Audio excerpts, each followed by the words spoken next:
Hello and welcome to another look at a game from the Panda perspective. Today I'm going to be taking a look at Darksiders on the PS3, which, if you've never played it before, it's very much a hack and slash game, in the mould of a kind of God of War type game, I suppose. It's very underrated and very good. Basically you play as War, one of the four horsemen of the apocalypse, and your job is quite simple to go through the storyline, hacking and slashing and rinse and repeat. And hell, if you've not played a God of War game by now and you've had PlayStation consoles, you're going to know what this game is.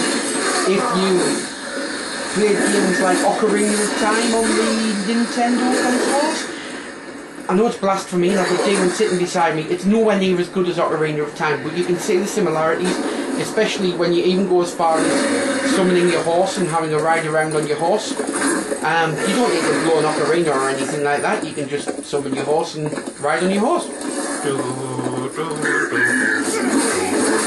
Sorry. Anyway, as I said, the game sees you as War, one of the four horsemen of the apocalypse. War's basically been framed for causing the apocalypse, and you're going to play through the game and you're going to try and clear his name. You've got an array of weapons. You've got your Willis Wadwick with his sword, and you've also got, you can get Death's Scythe, which I'm pretty sure is on here now.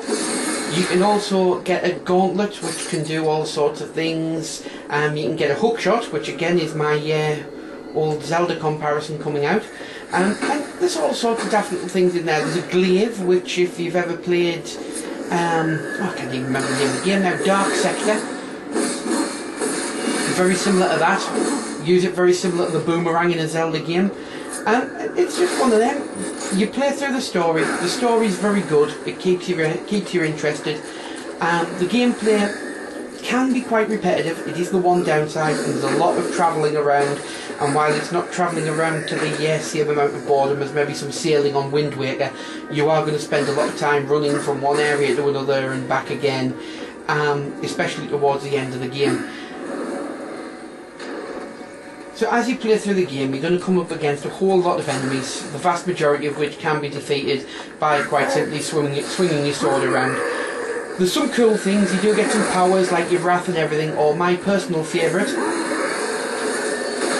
the Balrog. The Balrog from Lord of the Rings. Yes, there's about as much plagiarism in here as, well, I better not say anything else because I don't really want to get sued. But basically you can run around and you can fight as the Balrog or whatever this beast of hell is. You fight as War. You unfortunately can't play as any of the other horsemen.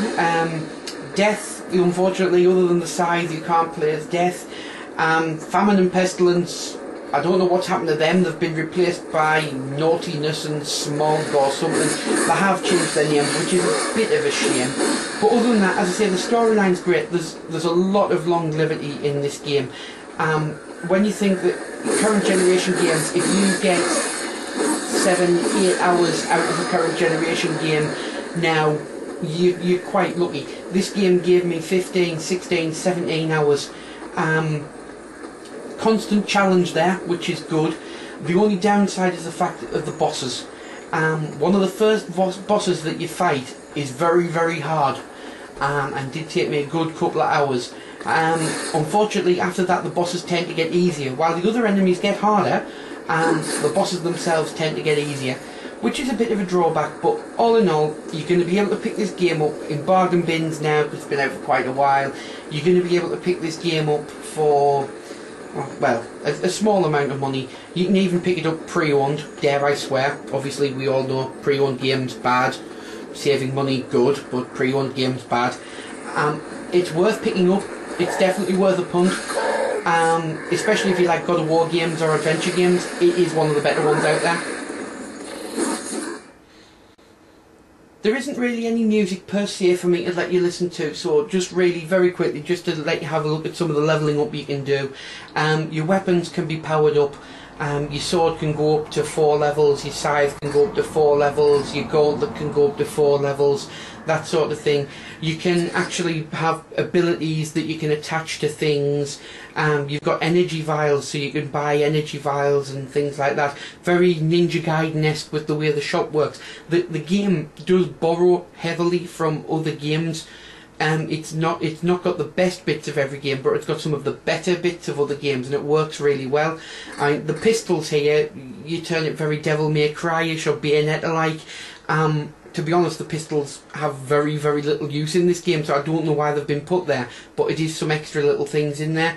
You can level your character up, you can still go to shops and you can earn different combos depending on the power of your weapons and that sort of thing. You can collect little artifacts here or there. I haven't got all of them, but they're just dotted around, and you can exchange them for souls, which is your currency. It's very, as I say, borrowing heavily from the likes of God of War. You've got 3 different coloured souls. One's your currency, one's your energy, one's, well, not necessarily magic, but rage or wrath, which allows you to do different things. You can pick up bits of scenery and throw it around, that sort of thing. As I say, it's not original. You're not getting something here that's groundbreaking and new. What you are getting is a decent game with quite a bit of length and a solid story behind it. I recommend you check it out, but then again, that's just me.